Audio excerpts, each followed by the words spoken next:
ዓለም ላይ ላላችሁ ወንድሞቼ እህቶቼ ከምንም በላይ አሰላሙ አለይኩም ወራህመቱላሂ ወበረካቱ ያልኩኝ እንግዲህ እንደሚታወቀው ሚዲያ ምን ያህል ግብአት እንዳለው ምን ያህል ሰዎች ቀልብ ውስጥ እንደሚገባ ምን ያህል ማህበረሰብ ውስጥ እንደሚገባ ሁላችንም ባለንበት ከተማ ትልልቅ ነገሮችን እያየን ያለ ነው።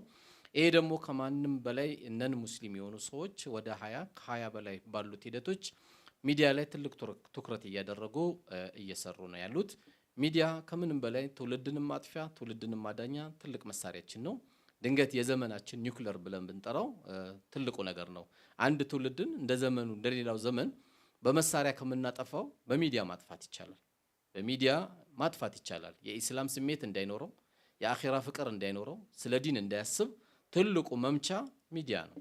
በተቃራኒው ደግሞ አላህን እንዲያስታውስ፣ ከአላህ ጋር እንዲቀራረብ፣ ለጌታው ቅርብ ባሪያ እንዲሆን፣ ለናቱ ታዛዥ እንዲሆን፣ ለማህበረሰቡ ሩህሩህ እንዲሆን፣ ቻይዮ እንዲሆን፣ ሆደ ሰፊ እንዲሆን፣ ትልቅ ሰው እንዲሆን ደግሞ የሚያግዘው የሚዲያ ነው። ሚዲያዎቻችን ስናያቸው ደግሞ ዛሬ በጣት የሚቆጠሩ መሆናችን ያው ያሳዝናል ብለን ግን ማቆም ከኛ አይጠበቅም። ወዴት መሄድ አለብን እንደምን ምን ማድረግ አለብን የሚሉት ነገሮች ከምንም በላይ ሁላችንም የሚያሳስበን ትልቅ ጉዳይ ነው። እኔ እንግዲህ እንደማቀው ከስር በፊትም ሆኜ ከስር በኋላም ያለው በተለይ ቢላል ቲዩብ የሚጫወታቸው ሚናዎች ቀላል አይደለም።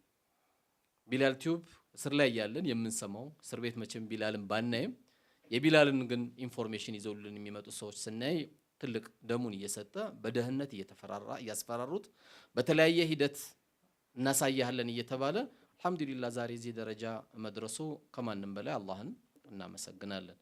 ይህም ቢሆን ግን ቢላል የት ነው ያለው? እንኳን እኔ ቢላልን አይደለም ዛሬ እዚህ ሚዲያ ለምናገረው ሀሪን ቲዩብ የት ነው ያለው? ዛውያ የት ነው ያለው? አሚልተን የት ነው ያለው? እያንዳንዱን ልናይ ይገባናል። እኛ ቢላል ቲዩብ እርዱን ብሎ መጠበቅ ለኛ ሼም ነው፣ ሊያሳፍረን ይገባል።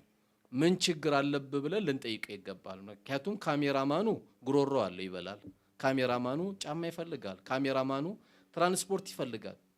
እነዚህ ሚዲያዎችን ካልያዝን ሁሌ በሐዘን ብቻ ይሄ ቴሌቪዥን እኮ እስልምናን እንዲያረጋ ብሎ መናገሩ ጥቅም የለውም።